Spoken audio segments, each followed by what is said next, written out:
Friends, இப்போ நம்ம என்ன பார்க்க போகிறோம்னாக்கா போண்டா செய்ய போகிறோம். போண்டாக்கு பாருங்கள், அடுப்பு பற்ற வச்சு மானாச்சி வச்சுட்டோம். இப்போ என்ன பண்ணுறோம், எண்ணெய் ஊற்றிடுறோம். எண்ணெய் ஊற்றிட்டு எண்ணெய் காய்ச்சிட்டு இருக்கிறதுக்கும் நம்ம மாவு பிசைஞ்சிடலாம். கொஞ்சமாக தான் செய்ய போகிறோம், அதனால் கொஞ்சமாக தான் எண்ணெய் ஊற்றிருக்கோம் பாருங்கள். எண்ணெய் காயிட்டோம். அதுக்குள்ளே தேவையான பொருள் பாருங்கள். கடல மாவு கொஞ்சம் எடுத்து வச்சுருக்கேன். 2 வெங்காயம், ஒரு 4 பச்சை மிளகாய் அரிஞ்சு வச்சுருக்கேன். கொத்தமல்லி தழை கிள்ளி, கொத்தமல்லி தழை பாருங்கள் கிள்ளி தண்ணீர் போட்டு வச்சுருக்கேன்.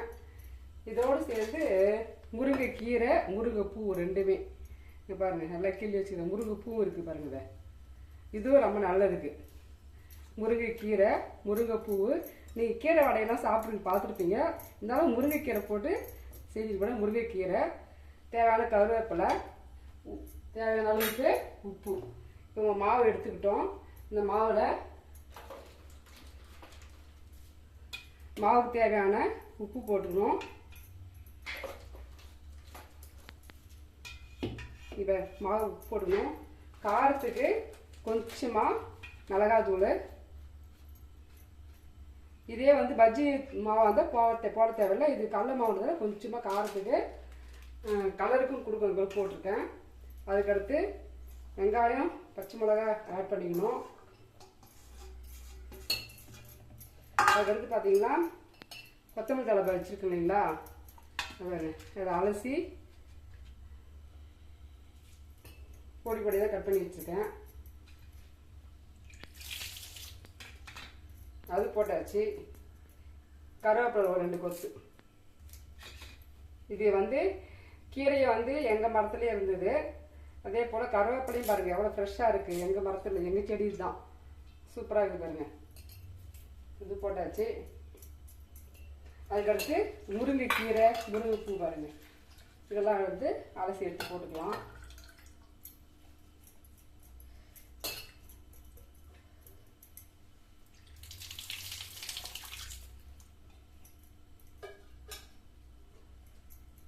இதுக்கு தேவையான எல்லாம் போட்டோம்.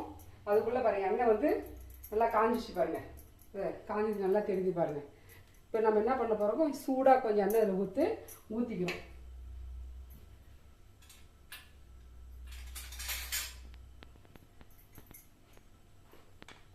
சும்மா ஒரு 1/2 கரண்டி ஸ்பூன் எண்ணெய் அதில் ஊற்றிக்கிறோம்.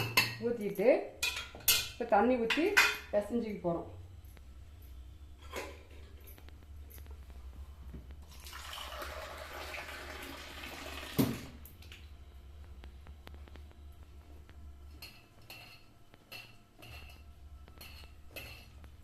கொஞ்சமாக தண்ணி ஊற்றி பிசைஞ்சு, நம்ம தண்ணி ஊற்றி ரொம்ப இதாகிடும். சோடா மாவு போடல ஃப்ரெண்ட்ஸ், நான் சோடா மாவு போடுறதில்ல. அது போட்டால் வயிறு எரியும். அதனால் எப்பவுமே நான் வந்து டிஃபன் மாவுக்கும் சரி, இது போண்டாவுக்கும் சரி, நான் வந்து சோடா மாவுலாம் போடுறதில்ல. இது குட்டி குட்டியாக போட்டோம்னாக்கா அந்த ஹார்டாக இருக்காது.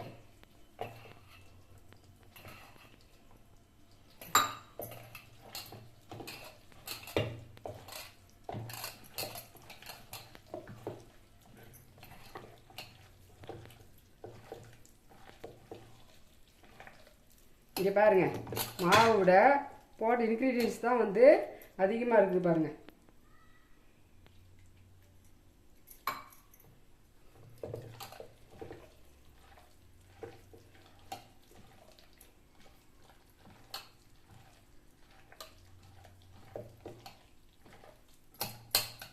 பாருங்கள் மாவை பிசைஞ்சிட்டேன் பாருங்கள்.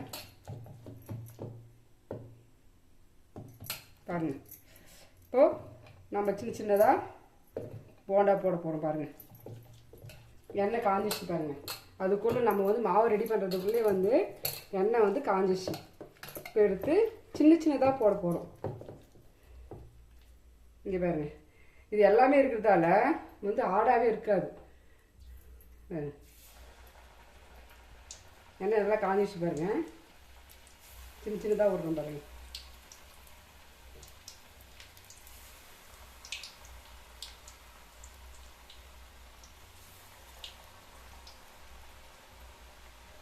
இன்னைக்கு கிளைமேட் ஒரு மாதிரி இருக்குங்களா, சரி இதான் சூடாக கொஞ்சம் போண்டா போடலாம் அப்படின்னு சொல்லிட்டு போண்டா ரெடி பண்ணிகிட்ருக்கேன்.